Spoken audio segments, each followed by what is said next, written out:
Sebelum ni Al Jazeera ada buat satu dokumentari pasal lobby ni lah. The Lobby kot tajuk dia.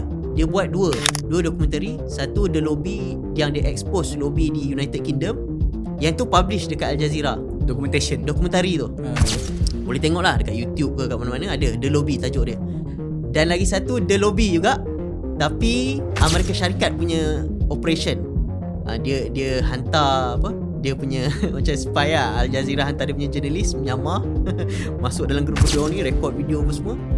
Tapi waktu tu golongan lobby ni dia tekan, dia gunakan diplomatic channel untuk pastikan dokumentari tu tak publish dekat Al Jazeera dengan YouTube.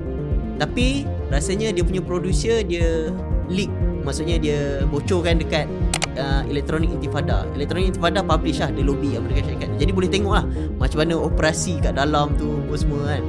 Jadi menarik lah itu. Kalau nak tengok betul-betul, tengok The Lobby tu.